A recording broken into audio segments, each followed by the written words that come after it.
Hiya guys, back again. I apologise for my relative lack of activity over the past few weeks. It was Easter, it was my birthday. We've had a couple of things going on at home that have meant it's not really been a great time for me to be focusing on this stuff outside of work and outside of family stuff. But I think we're back on track mostly now, so I'm going to try and fix that. And I wanted really to just do a quick reply to a question I got on YouTube, which is this lovely question. I'm studying on my own Buddhism, really love that. It can be quite tricky. Ask questions if you think I can help. I enjoyed the book of Donald S. Lopez on the history of Buddhism and Red Pine about Bodhidharma. Fantastic choices. Would you kindly recommend me a recent and interesting book about Buddhism? Thanks in advance for explaining such complex topics. That's very lovely, thank you. So, if by the Don Lopez book you mean his newest one, The Buddha, then fantastic. If you don't and you haven't read that, then I really recommend you do read that. Don Lopez is one of my favourite scholars of Buddhism because he has no time for all of the sanitized, rationalistic views of Buddhism that sort of permeate in the West at the moment. And his recent book, The Buddha, which I got a few months ago, and I'm only about 2/3 of the way through, actually, is excellent on this because what he's trying to do in this book is re-mythologize the Buddha. And his point is that we don't know if the Buddha was a historical person. We make certain assumptions, and I think on the balance of probabilities, there probably was a person, the Buddha. There was a person, Siddhartha Gautama, but we don't know. We don't know. He's first attested by Ashoka really late on, centuries after he died.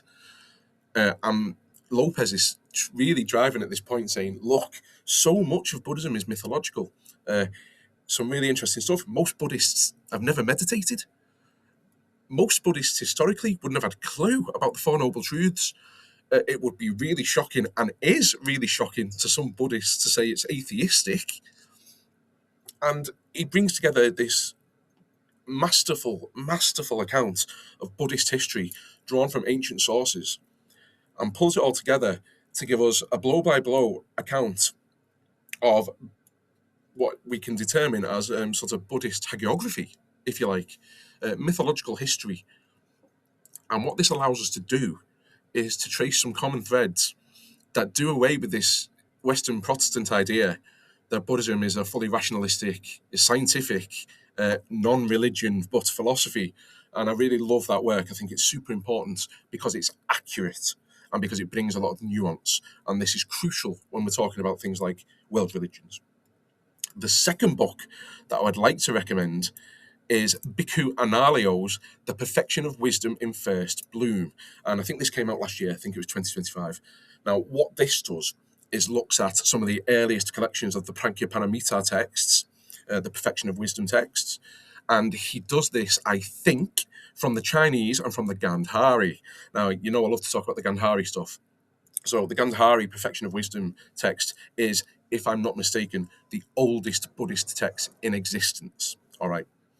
And what Analayo does, bearing in mind Analayo is a Theravadan monk by training, Analayo pulls this stuff together. It's a big weighty book. It's like this. And his conclusion is there was no great schism between Theravada and the Mahayana. What there was a gradual evolution of ideas that came from information, ideas, traditions already embedded in early Buddhism. So the Mahayana wasn't this outside influence, wasn't this great reform. It was a gradual evolution over time by the very Buddhists who were consistent, or rather that the Theravada consisted of. And this is really important too, because it pushes back against the same thing as Lopez. It pushes back against the idea that Buddhism is totally rationalistic. It pushes back against the idea that the Theravada is the real Buddhist tradition, that everything else is fake. It pushes back against the idea that the Pali Canon is authentic and that everything else is less so. And this is crucial.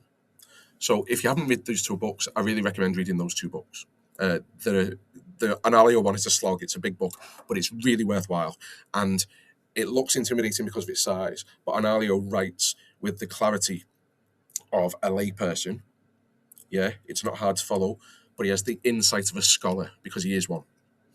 and it's just a fantastic effort. I don't agree with Bhikkhu and Alio on everything. On some fundamental points, actually, I think we differ.